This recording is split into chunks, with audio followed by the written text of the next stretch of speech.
Good morning, ladies and gentlemen. Welcome to day 2. If you could take your seats, we're going to start. We're a little bit behind schedule, but today we're kicking off with the first of our plenary sessions, which is led by Professor Adrian Holliday. Dr. Holliday is Professor of Applied Linguistics at Canterbury Christ Church University, UK. You'll have seen him yesterday participating in the debate in the afternoon. He's also head of the graduate school there at Canterbury. Adrian has written a number of important works over the years, not least Appropriate Methodology and Social Context in the mid-90s. He's worked in many countries and regularly presents at conferences and seminars around the world. He's active in a number of areas, including intercultural communication, and his forthcoming book will examine what he calls the grammar of culture. We will have time for question and answer at the end of Professor Holliday's session this morning, so I'd encourage you to take that opportunity. We may be a little bit squeezed because we're starting a little bit late, but we'll do our best to accommodate as many questions as we can. Anyway, it only remains for me to welcome Professor Holliday to the lectern, and he's going to talk to us this morning about authenticity, communities, and hidden potentials. Thank you very much.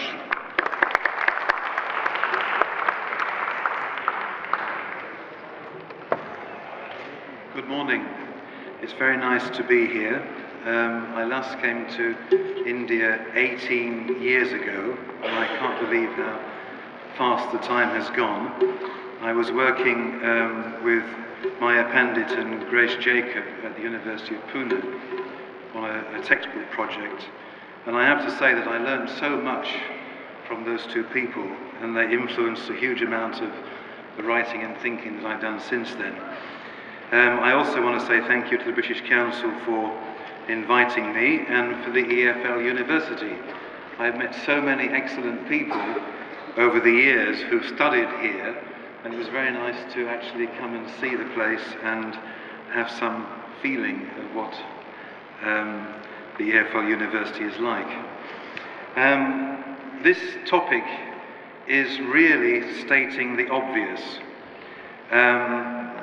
This is the sort of thing that you see looking around you at everyday life and what people do in everyday life.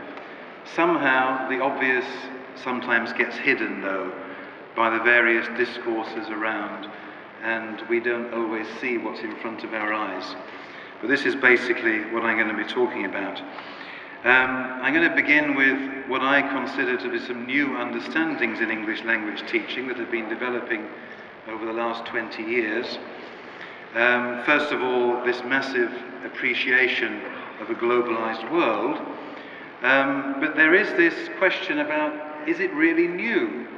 Suresh Kanagaraja, I don't think, was the only person to have commented that before European colonization, when the world was sliced up in peculiar parts, there was a huge amount of small globalization between communities all over the world.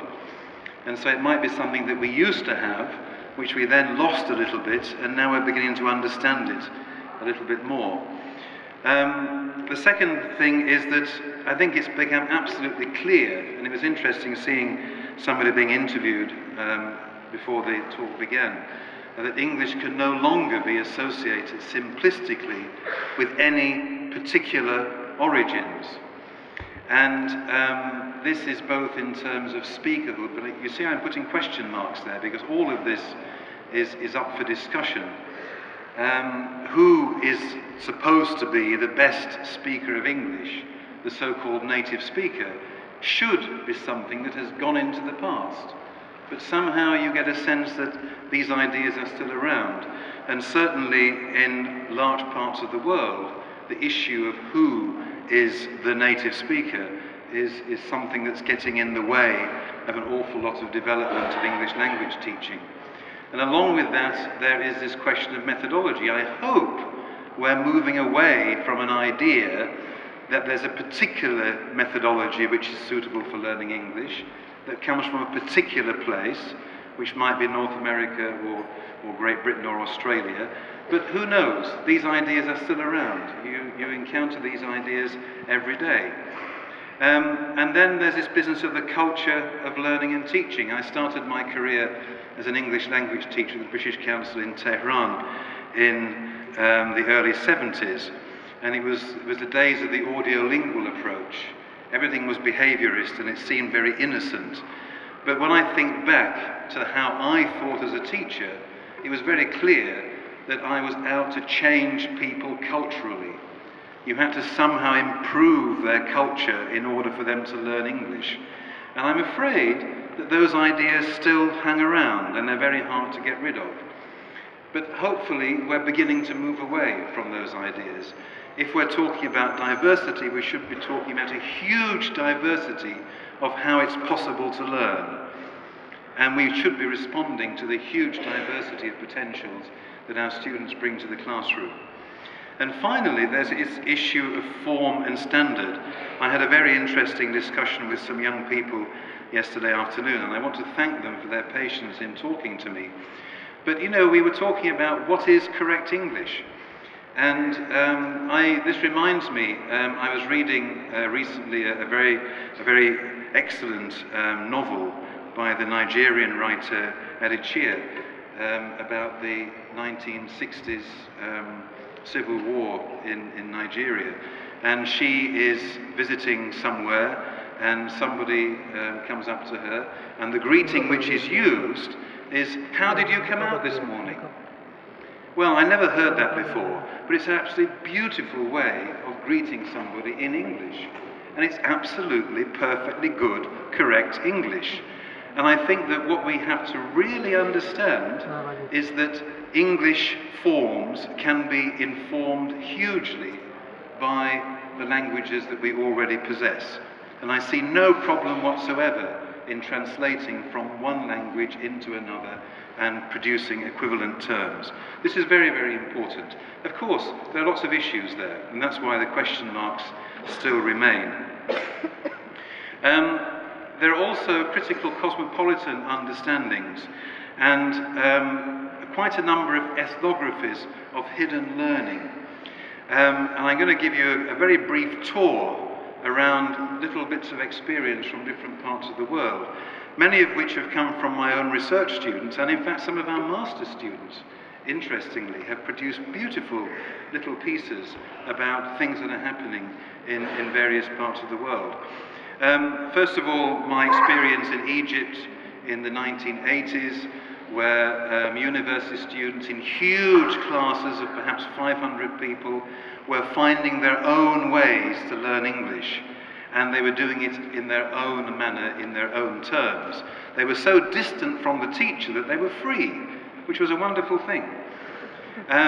We all know, I think, about Kanagaraja's fantastic description of the secondary school students in Sri Lanka who write their own curriculum into the margins of the textbook.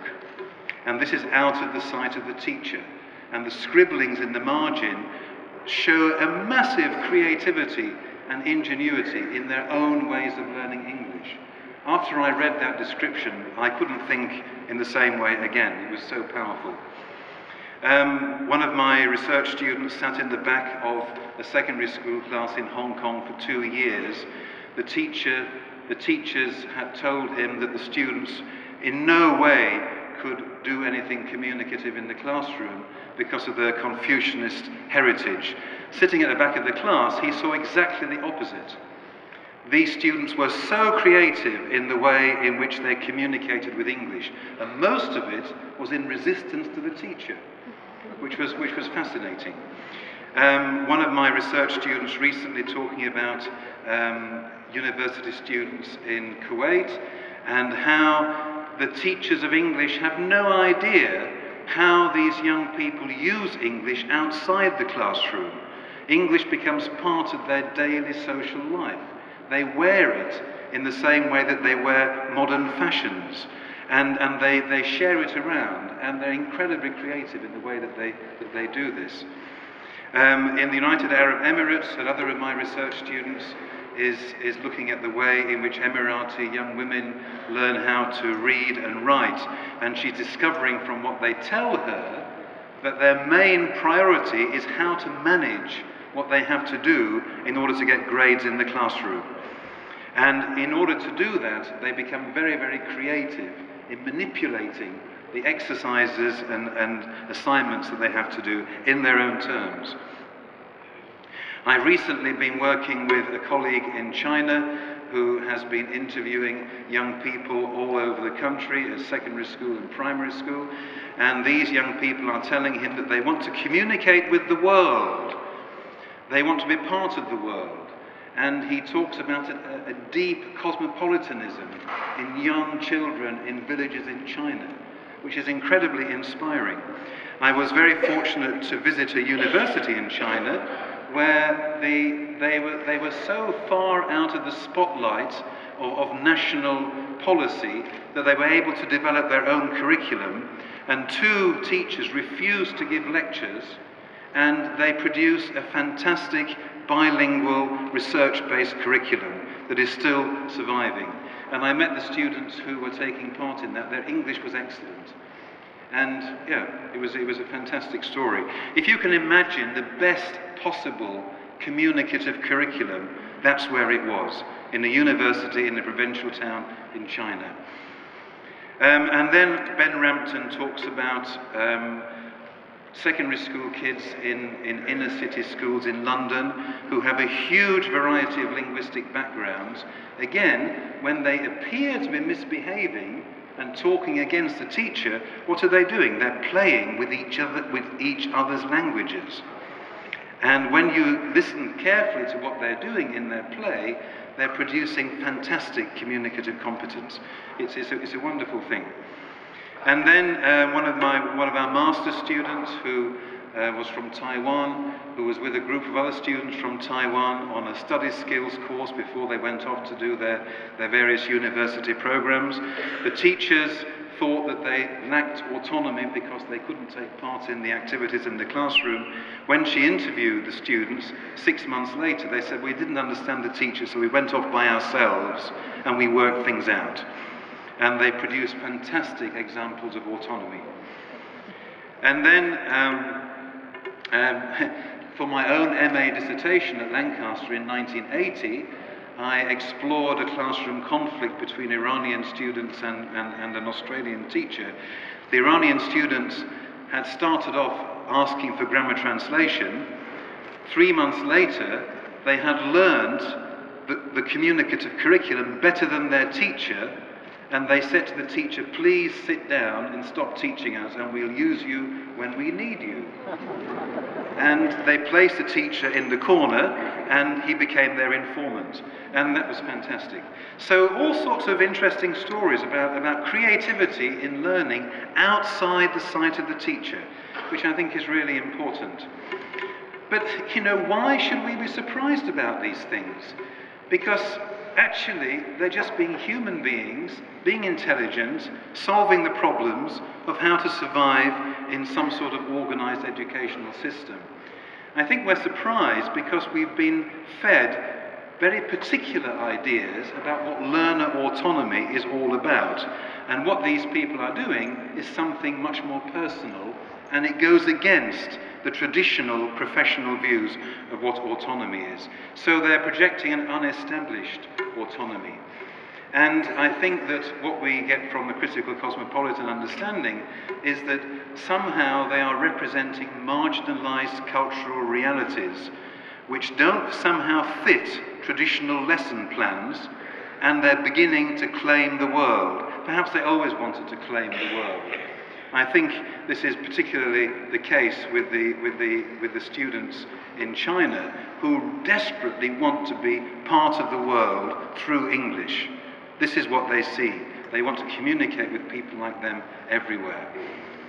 And so Stuart Hall, who I'm very much influenced by, says that what we are really into is learning from the margins. We have to wonder why what we have to learn is in the margins in the first place. And he does say that unfortunately there has been some sort of Western construction of knowledge and culture which has hidden what is going on in the margins, and that's what we have to undo and learn about. Okay, I'm going to do something quite complicated, and I have to say I had some fun producing this diagram, and you have to bear with me as I go through it gradually. This is based on the recent work I've been doing on intercultural communication. And as Philip said, I've got a new book coming out, which is a very detailed description of how all of this sort of thing works. And I've tried to somehow reapply it to the topic of this conference. Well, we certainly have communities, context, particularities, diversity, cultural resources. This is to do with what is different between people in different places. Notice I've put things in the plural. I'm really quite embarrassed about the sort of things I was writing about in the mid-90s to do with the social context. And this has got a little bit out of hand.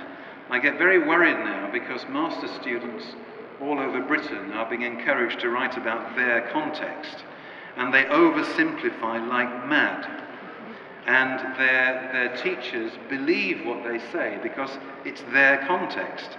But what the danger is that in defining your context too simply, you undo the complexity.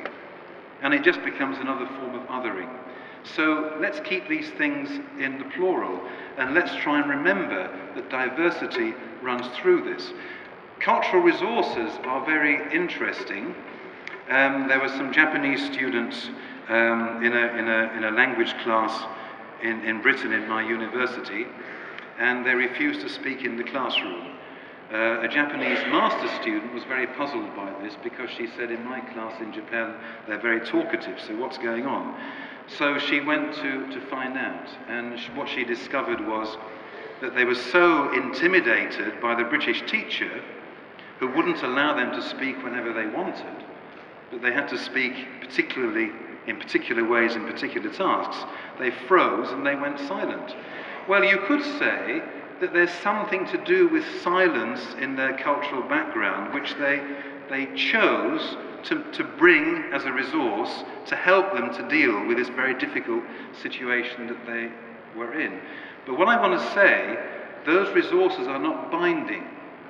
We can use the resources of where we come from in different ways at different times to deal with the sorts of problems that we have to face.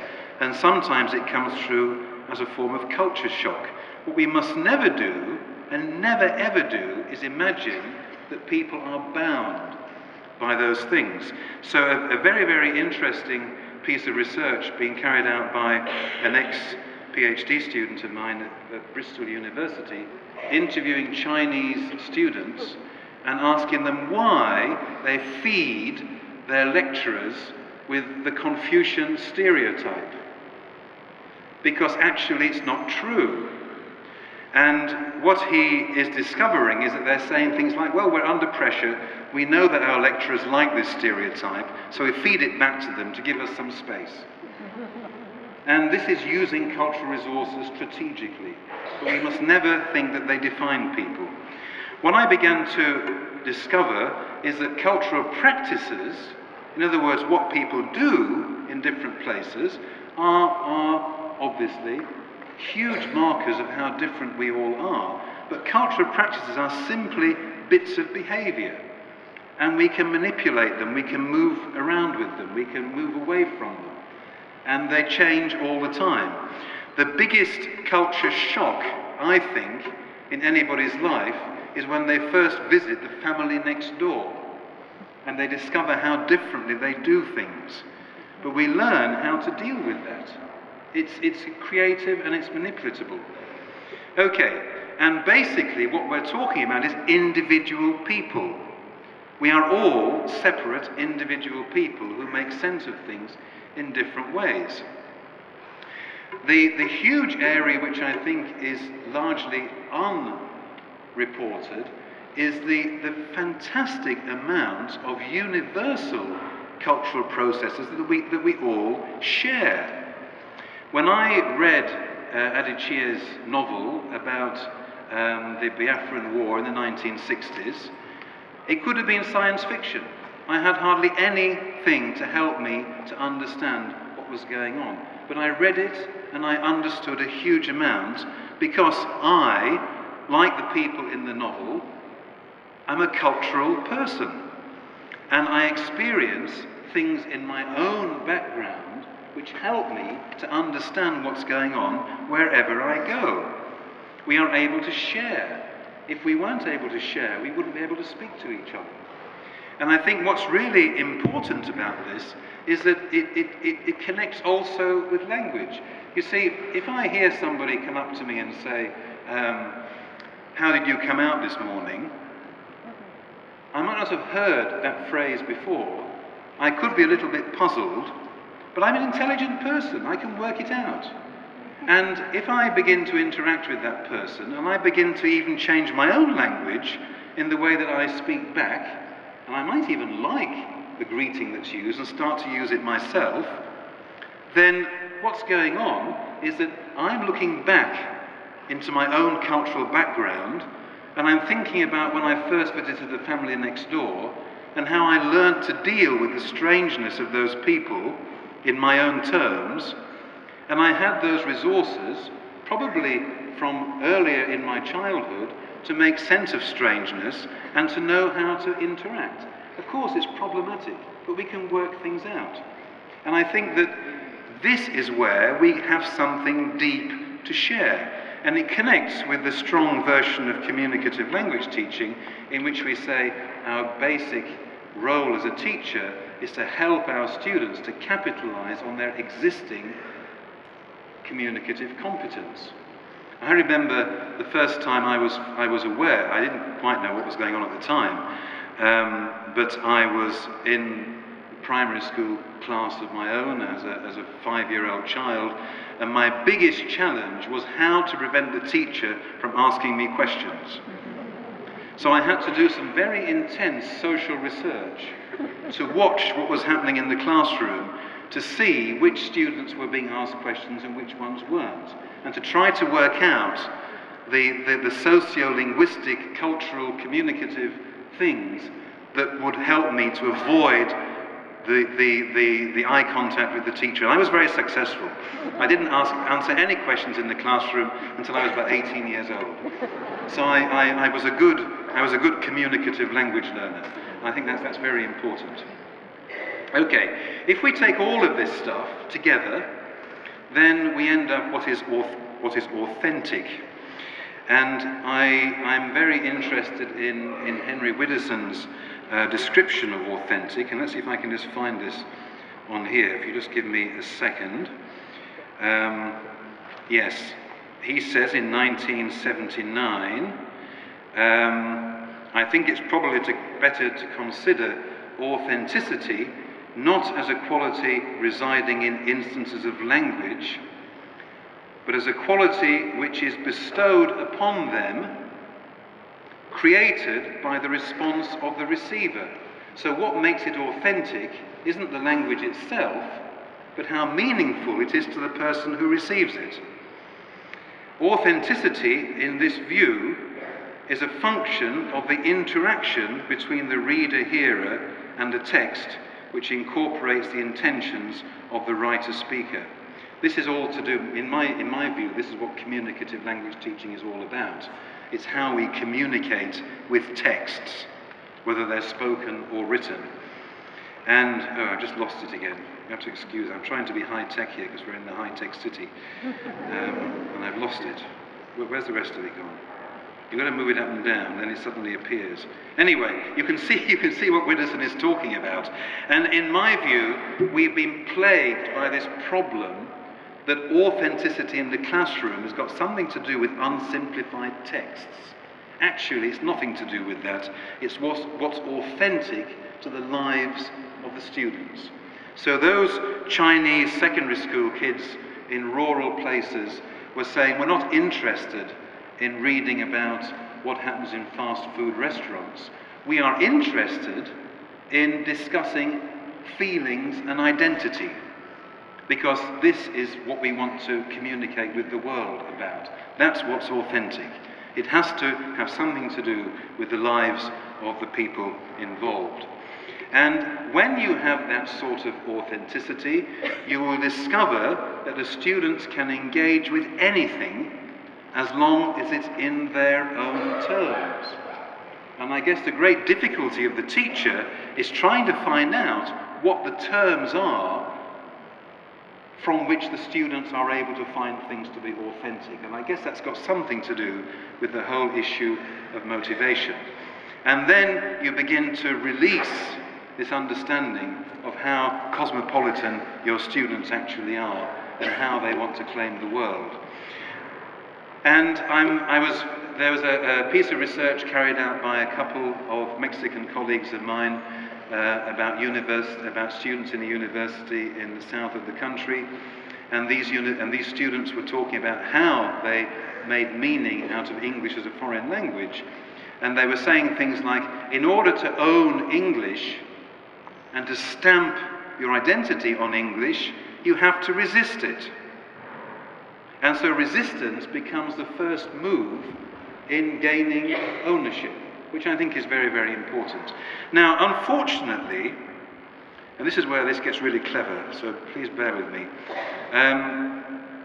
there's something going wrong. What prevents us? I mean, for me, all of this is so obvious. This is what we know about life. But something is getting in the way.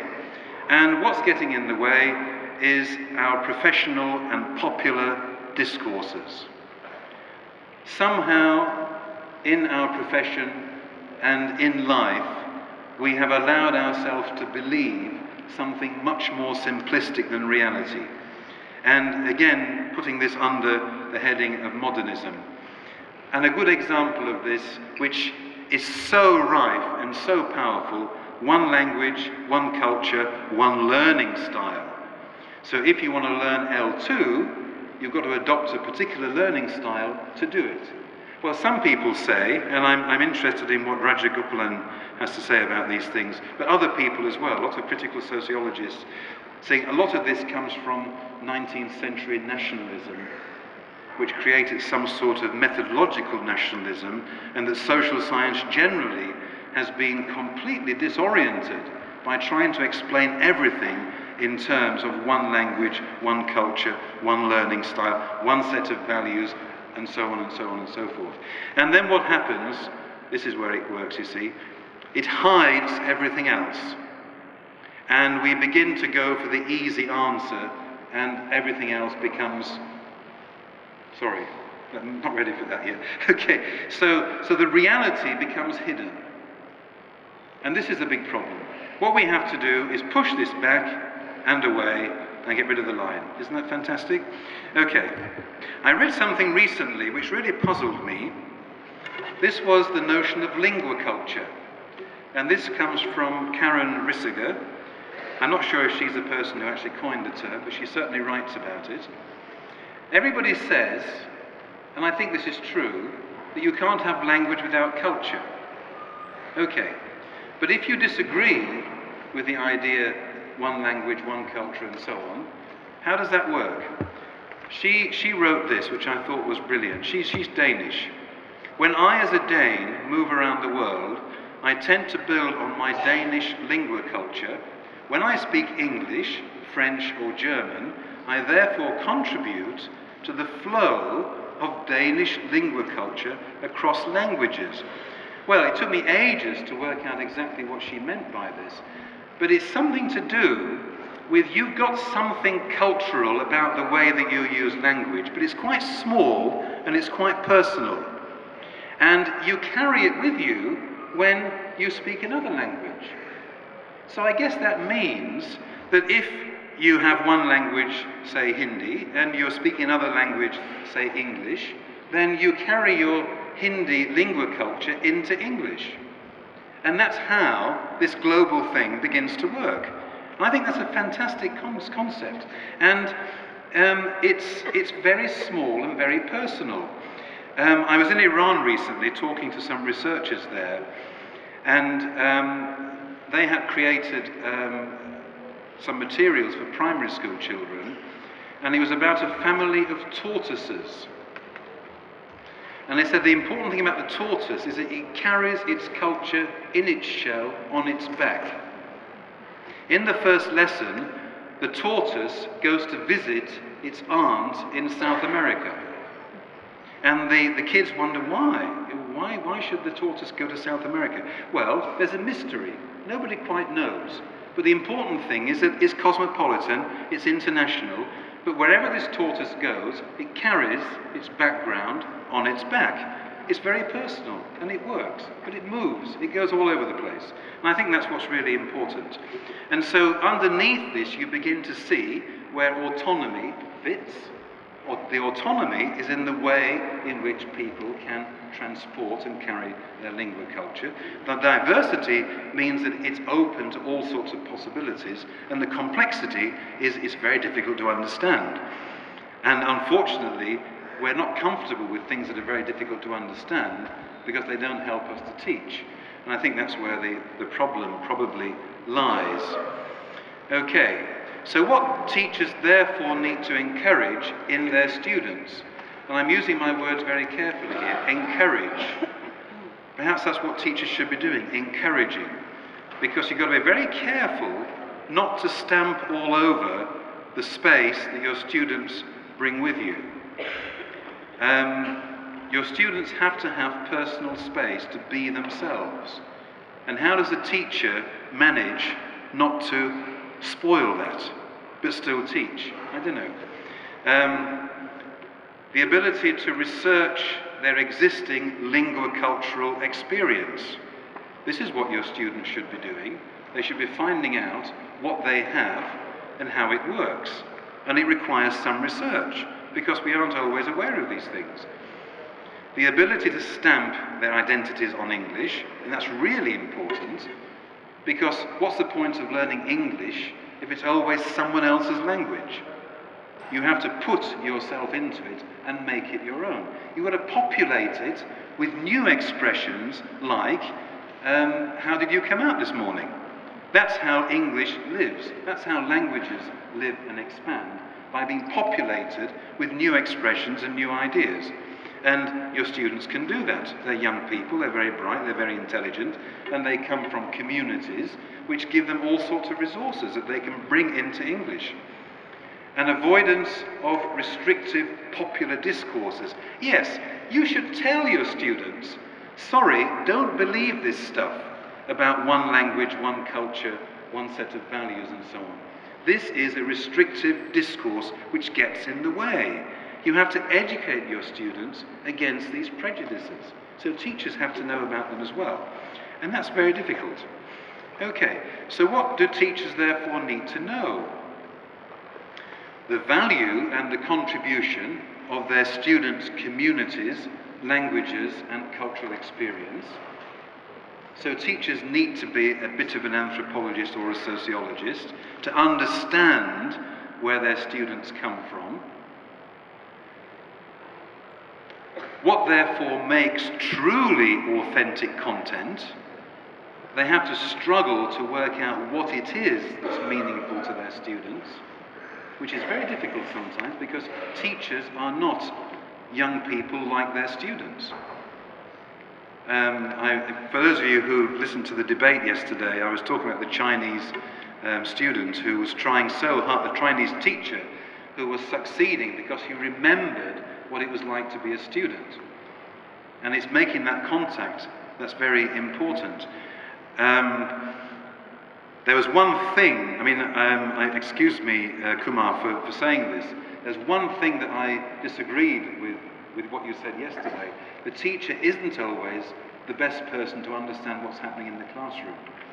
The student is probably the best person to understand what's happening in the classroom.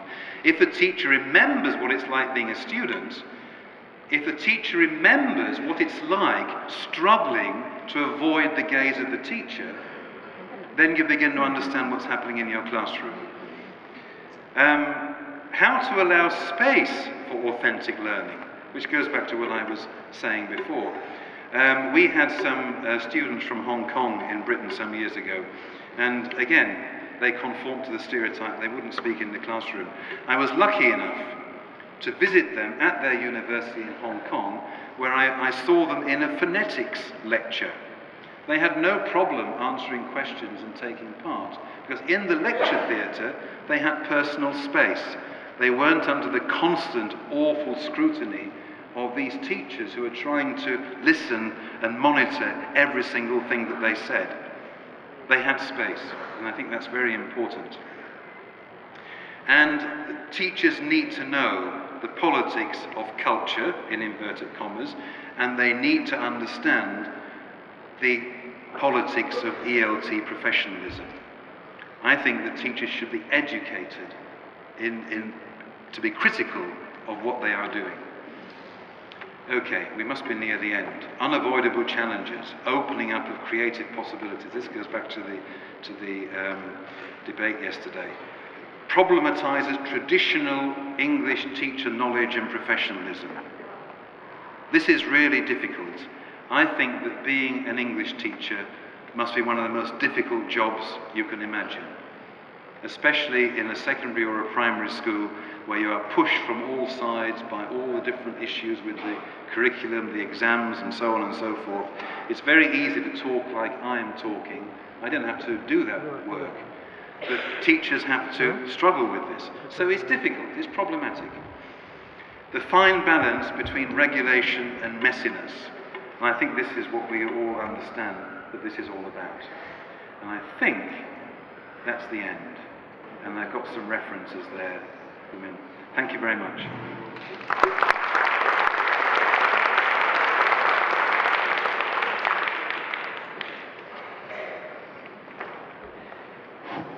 A good amount of time for question and answer. We've got 4 volunteers around the room who have microphones. And so to include as many people as possible, if you've got questions, please come out to the aisle where the microphone will be. That will enable us to see you better, hear your question better, and include more people. So, questions. Let's start off with the gentleman right at the back there, and then we'll come to you.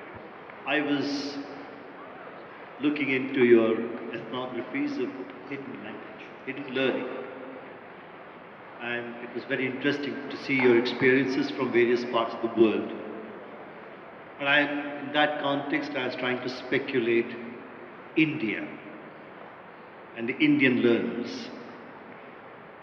You know, there can be a lot of hidden learning in the Indian learner also. But one of the factors that does affect the Indian learner would be the presence of his or her first language in the learning of the second language. And therefore, although I don't have ready data to suggest that while the English teacher is teaching English, whether to say that the learner is in fact operating in his or her L1 at the same time, take into consideration the personal communication that might happen between one learner and another. I don't know about that. In that sense, it would be very helpful for me and probably a few others here to understand what sort of personal communication was indeed happening amongst the learners in the contexts that you referred to. Precisely, so that we begin to understand that probably these are some of the strategies that the learners were trying to adopt as learning strategies. That is, the learning strategies to learn the L2. If you could help us with this, that may be a very good research area for exploration. Thank you very much. I think that's an excellent question. People are going to hate me for saying this, but I think we've spent too much time researching what goes on in teacher-constructed classroom activities. What we don't spend much time in doing is finding out what's going on between the students when they're out of the sight of the teacher. And I think that's what you're talking about. We need to find out what's happening in the world of the student. I wish my teachers had understood that my main preoccupation in the classroom was to avoid their gaze. You know, we have to find out what's happening between... Dick Allwright said years ago, we still have no idea what happens between people in the classroom. And I'm afraid we spend too much time thinking about teacher-constructed activities, pretending to be learner-centered, when in fact they're not. Thank you. Sir, my proposition may sound a bit queer, but I feel over the years on these hidden talents we have done injustice to ourselves because we have lost our touch with grammar. It's grammar which decides the time, the age, the sense, samaya, kalam, tattva. It's said that the Shishu Veda is the origin of Vedic thoughts. Can I propose that over the years, let us give emphasis to some simplified grammar, some codified grammars, so that language gets the real cover, real style, real shape. Thank you. Thank you. I'm not quite sure what I'm supposed to say about that. But again, people will hate this. If I had my way, I would teach very, very simple grammar with some standard from somewhere. And of course, we'd have to agree what that would be, but very, very simple, completely decontextualized, and translation, grammar translation, and some good pronunciation. I met a fantastically articulate student in China. He was a language teacher, and I said, "How did you learn your English?" He said, "I did it in front of the mirror. All I had was a grammar and a recording of someone speaking, and I worked it out for myself." I'm not quite sure if that's what you were talking about, but... Professor Holliday, thank you very much, sir. You showed respect. I thank you so much for that. We have examinations and scores. And how do we manage? I understand totally we have to give them space and respect in the classroom. And the students have, we know that there is a lot of passive learning happening, but it's essential that they have to score in the exams. So do we have two types of, learning goals where one, they have scores and the other one, they really learn? What do we do? How do we manage that? You've seen so many countries, so many cultures. Is there any place where they do this sort of a thing, balancing the both, styles of... Thank you. I think that's exactly the problem, and that's why being a teacher is such a difficult job.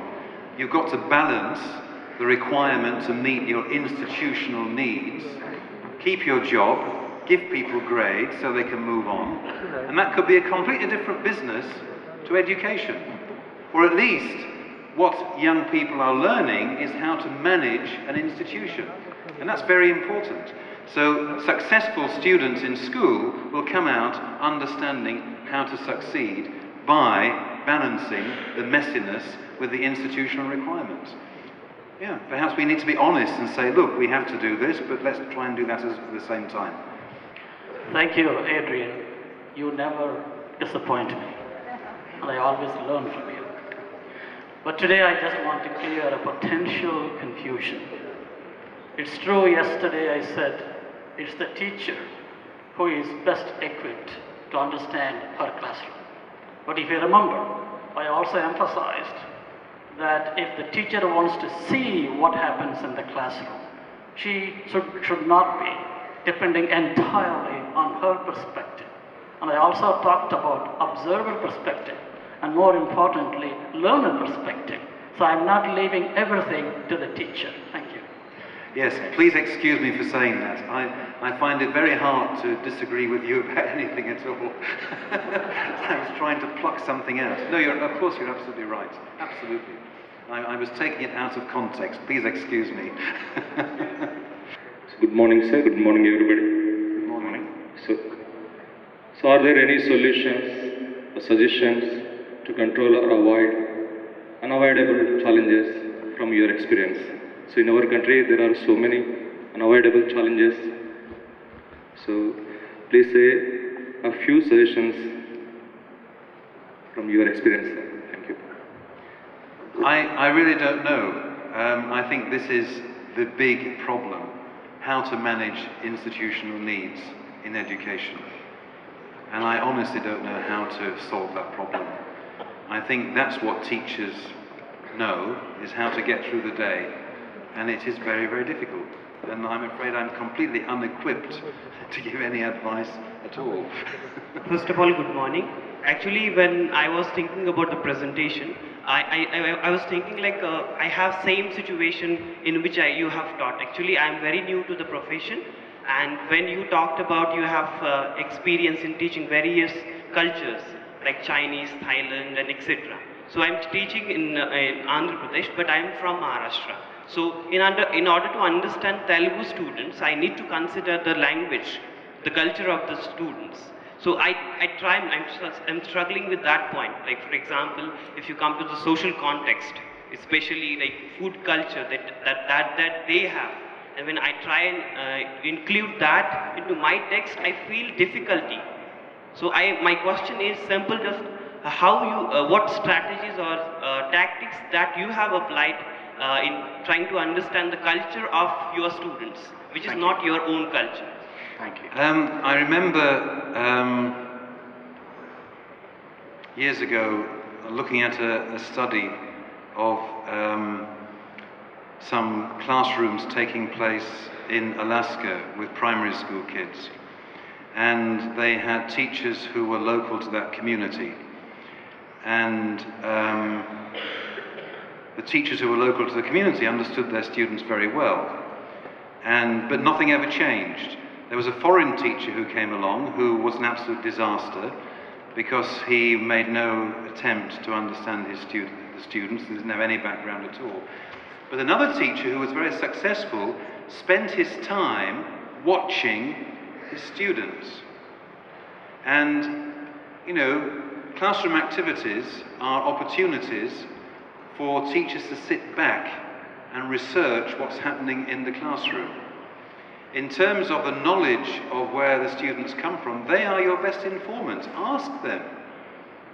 I mean, why do you need to know about things before you get there when you've got a fantastic opportunity of actually allowing your students to inform you about who they are? That seems to me to be one of the best resources a teacher has. So a lot of the things that happen in the classroom can actually be opportunities for researching the students and who they are. Sir, my question is related to industry first. In the field of industry, sir, assembly line production is possible to bring out Maruti 800 model, which color might be different, but features remain the same.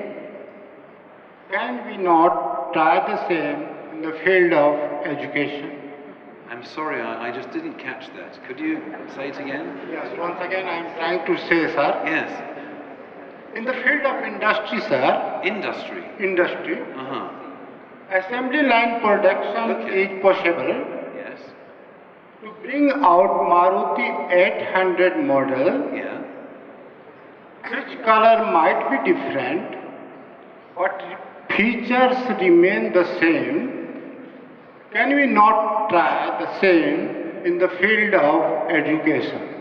Well, you mean make a production line? Well, I don't know. Some companies have managed that quite effectively. Yes, they are. I mean, there were some. When I worked in Iran years and years and years ago, there were lots of companies who were teaching. A lot of it was based on the military, and every teacher had to be on the same page of the same book with the same paragraph every single minute of the day. And I think they had something like English 300, English 800. I'm looking at you, I don't think you might know something about this. It was absolutely awful. I don't know. I honestly, but you know, there could be something in there. Okay, the gentleman standing here. Program learning. Yes, why not? Perhaps if you have program learning, you don't need teachers. That might be a good thing.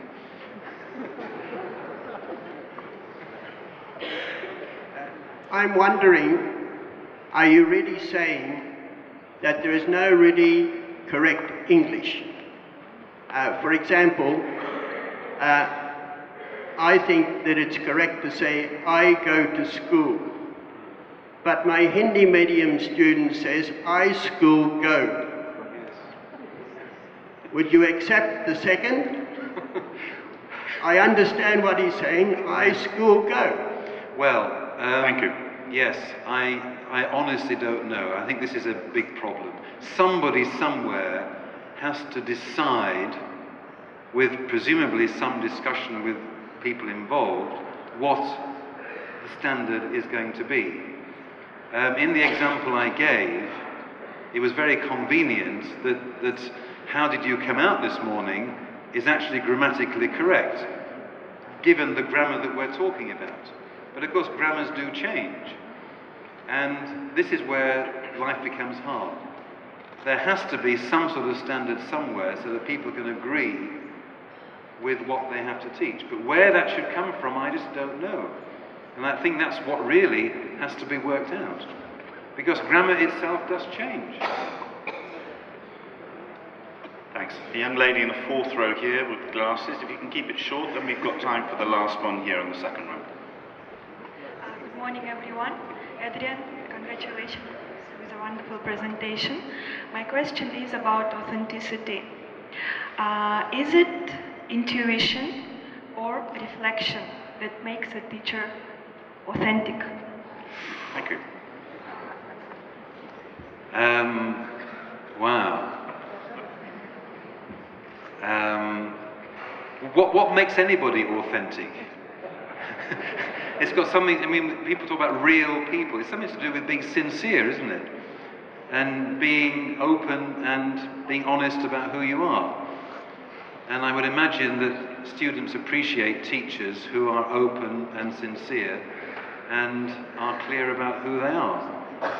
It's something to do with, it's something to do with basic personality, I would have thought. And not trying to pull the wool over the eyes of the students. And being, responding honestly and saying, I don't know what the answer is. Having the courage to do that. I think students would really appreciate that. Thanks. We've got time for one last question here. Second row, if it's a really quick one. Really quick. He got up before you did, sorry. Really quick. Good morning, everybody. Good morning, slides. A wonderful presentation. I'm a little bit confused when you question the ELT professionalism. We have standard takes, standard way of doing. I've been working as a teacher trainer for years. And I have also marked there is also a hidden task of teachers. They make use of their mother tongue. I'm from Odisha, so even if you say, okay, you speak English for 40 minutes or so, they use mother tongue resourcefully. They also take use of local references for cultural things. That's happening. This is, although it's hidden to them, they never say how we are doing it, but they are doing it. What's your question? My question is, I would endorse the view that there should be a balance. We should strike a balance, but too much of diversity, if you take up individual space, that will lead to model. That's what I wanted to say. Thank you. I was very interested, talking about the pre-model and post-model eras. Perhaps we're looking for a pre-model cosmopolitanism.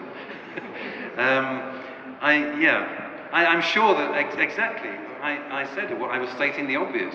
I think one of the problems might be that good teachers do these things, but might feel guilty about it because they might think they're not supposed to. And I think that's where some senses of professionalism can get in the way. That there's an idea that people have to teach in a particular way, whereas in fact it might go against their communicative instincts. But I don't know. Thank you very much, Adrian. That was a great plenary session. Very good question and answer session. I know there are many more questions that a lot of you would have, but we have to finish there because we've got the next session starting in literally half a minute. But please put your hands together and thank our plenary speaker this morning.